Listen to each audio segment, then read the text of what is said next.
Oh, hello there. I didn't hear you come in. How are you today? I've always wanted to start a video like this, and I have no idea why.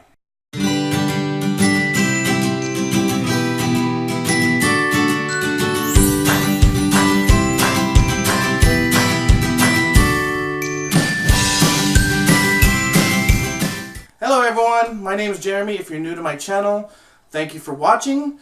This is my first video for VEDA, technically. I decided not to go totally with their schedule, and I also missed April 1st due to being sick. So if you don't know what VEDA is, or VEDA, it's supposed to be vlog every day in April. Now I'm taking some liberty on that, and I'm changing the V. Well, no, I'm actually leaving it to a V, but changing the word to video every day in April, minus April 1st. The reason I'm changing this is simply because I do more than just vlogging on my YouTube channel. I also do gaming, I do inspiration. Well, I haven't started my inspiration yet, but I will. I do vlogs, and I have a lot more content that I would like to do, such as eating challenges, such as raw egg challenge, hot wing challenge, and coffee challenge. I'm a big fan of coffee. Coffee and me are like this. I have it every day. I make my own. I have a French press. I have a pour over device thing. And I used to have a drip coffee maker, but I haven't used it in so long. It's probably broken. I used to have an espresso maker, but I just found that I like the taste of coffee so much that I'd rather have a full cup than just a shot. So first of all, I'd like to answer the question, what got me into VEDA this year? This is the first time I heard about it. I only heard about it about 4 or 5 days before April 1st. I follow Amy on Sexy Savvy Social YouTube channel. Great channel. I'll have a link in the description. If you don't already follow her YouTube channel, go follow her. She's great. She has a great personality and great tips for social networking. She created this community for SSSVEDA, Sexy Savvy Social, video every day in April. She also provided 30 prompts for 30 days. Some of them are great. Some of them I have virtually nothing to say about, so I'm taking those out. And I might even rearrange. Like today, this is supposed to be the introduction, the day 1 video, April 1st, but it is April 3rd. Yesterday, for my first VEDA video, I put up a gameplay video of the new Final Fantasy 15 demo. So if you're interested in that, make sure you check that out. Today, what I decided I'm going to do, instead of just talk about myself more than I already have, I have found a list of good Q&A questions, about 40 of them, and I'm going to take 10 to 20 of them, depending on time, randomly number generate them and answer them. Alright, I got my random numbers picked and my questions ready to go, so here we are. Question number 1. What is one guilty pleasure that you enjoy too much to give up? Now, I almost didn't leave this question in because this is actually one of the VEDA questions prompts. Lately, I haven't had much of a guilty pleasure, so let's just save that one for when the video comes out later this month. Question number 2. What is one thing you'd rather pay someone to do than do yourself, and why? This is a great question because the further I go in my entrepreneurial adventure and the more I realize that I should focus on the things that I'm best at and make money using those skills, that money can then be used to pay others to do what they're best at. And this is very important for being an entrepreneur. I think that for me, anything that I can't do as fast as a professional, which is most things, I'm willing to pay for. For example, cover art for my books. I did the cover art for my short story that I brought out a year and a half ago. Took me a week and a half and about 10 to 15 hours total. I turned around and could have gotten the same cover, probably better done, and paid someone less than $10. In fact, my 2 new covers in total cost me less than $30. One of them I'm not too happy about, and I'll get redone. But still, wasting $5 on a cover, not that big of a deal. Next question. What is your all-time favorite town or city and why? This is another question that kind of was asked during the VEDA prompts that I did take this one out. It's your favorite vacation spot. I took it out because it's just not that interesting to me to do. So out of all the places I've been, I've been pretty much everywhere along the west coast of the United States. Everywhere that I've been, everywhere my wife's been, our favorite place is Portland, Oregon. We never felt more comfortable and at home in Portland. We really like that place, and I have to say that is my favorite place to be. Next, what animals scare you the most and why? This one's a little embarrassing. I have to admit that I'm terrified of bees. They don't even have to be wasps. They don't have to be crazy looking bees from Japan. I'm talking about just the honeybees that if they sting you, they die. I've been stung as an adult, and it doesn't hurt that bad. I'm not allergic, but I was so traumatized the first time I was stung when I was I don't know how old I was under 10 years old. I was so traumatized that it stuck with me my whole life, and I am terrified of bees. Next question is, do you save old greeting cards or letters, or do you throw them away? So this is kind of two questions. I don't keep greeting cards, and I've actually stopped giving them, with exception to very few people. For example, I know my grandma loves greeting cards, so I'll get her one for her birthday. But I won't get one for my mom, I won't get one for my brother, even my wife. It's just, I don't care, they don't really care, why bother? Letters, on the other hand, I still have a bag of all the letters that I kept from high school. And I don't just mean 5 or 6 letters, I mean, I used to write letters daily. I probably have a couple hundred letters saved somewhere. That's crazy, but I think that it'll be fun to look back on when I do find that bag, because it's been years since I even seen the bag. I know it's in a bin in storage somewhere, but I'm not sure where. Next question is starting to get a little personal, but that's okay. If you could eliminate one weakness or limitation in your life, what would it be and why? So for those of you who know me in real life, and I haven't talked about this on my YouTube channel, I was born with a disease in my hips.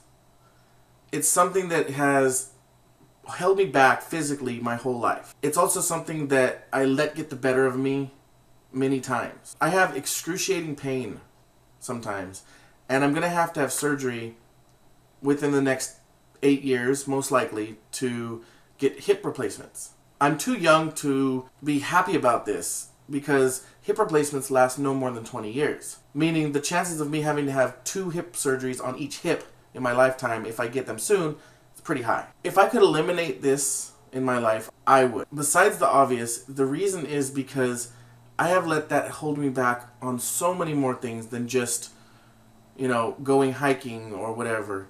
I blame it for my weight, even though I know that my weight, I could have done things to prevent my weight. Now I have lost some weight and I plan on losing more, but for so many years I blamed my hips. It's also prevented me mentally from pushing forward in a lot of things in my life because it feels like a limitation that's on my body and therefore on my mind. Another thing that I know is not true, but it still feels that way. Next one is another pretty personal one. How difficult is it for you to be honest, even when your honesty might hurt someone's feelings? So I have a way with words that I've been told by people is amazing. My dad was the same way. My brother has somewhat of the gift. I can usually tell people things that they don't want to hear in a way that makes them realize that it's okay. I can also be mean, although I try my hardest not to be. I try to stay honest no matter what. I just try to say it in a way that won't hurt people's feelings. Of course, that doesn't always work. I feel bad, but I move on. Alright, getting back into the not so personal questions. Where do you like to study the most? This is very close to another Veda question, but so I won't get into too much detail.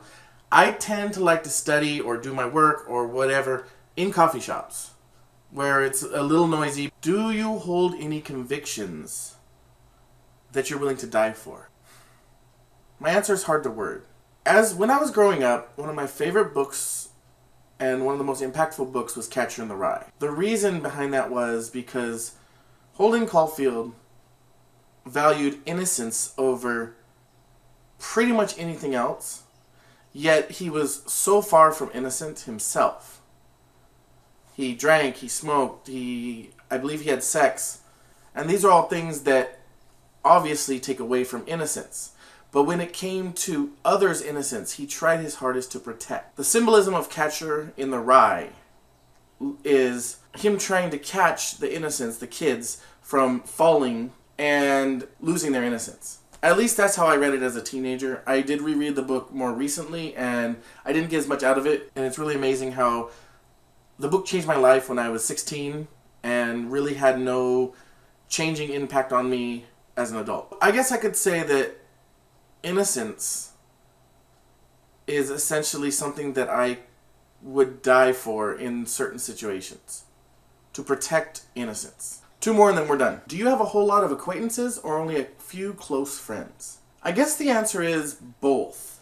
I have a lot of people who know me and that I know who I could probably call on if I needed a little help here and there, but I only have a few true close friends. While we're talking about, give them a shout out. So to, of course, my wife, she's number 1, Desiree. I also have my 2 best friends, which is Elliot and Sean. Elliot I've known since about 2002. We started college together. Sean, on the other hand, I've known her since she was in middle school and I was a sophomore, I believe, in high school. I might have been a junior. And then we went to high school together and we became good friends then. Kind of lost touch in part of our 20s, and then now we're good friends again. Elliot, Sean, Desiree, I know that I can tell them anything, they'll be there for me, and those are my 3 truest and closest friends. Last question. Good one to end on. To what extent do you trust people? So this is another one that has to do with my convictions. I have pretty much always been of the idea that trust first and learn who you can't trust, instead of the other way around, which is don't trust until it's been proven to you. I like to give people the benefit of a doubt. There's some people, obviously, you meet and you know right away they can't be trusted. Or an event happens and you see the truth, you know you can't trust them, even before you ever really put trust in them. Now, I'm not saying I put total trust in everybody I meet, but I give everybody a certain amount of trust. And then it can either go up from there or down. But I don't start with not trusting people. I find that it makes me happier if I live my life that way, and I can work better with other people. Thank you so much for joining me for this. I do want to say that SSSVEDA is already exhausting to me. The last 24 hours, I've actually been going through every single YouTube channel that signed up for SSSVEDA on the website. I know there was about 320 of them prior to April 1st, and there's probably been at least another 30 or 40 since then. I probably went through 300 channels in the last 24 hours, and I've left comments on a lot of channels, and I'm trying to be encouraging as possible to everybody, because I know I need the encouragement. I've already seen about 1/3 more subscribers than I had. My YouTube channel is pretty new. That's it for the video, so please like and subscribe, comment, let me know what you think, let me know if there's any specific questions you'd like to ask.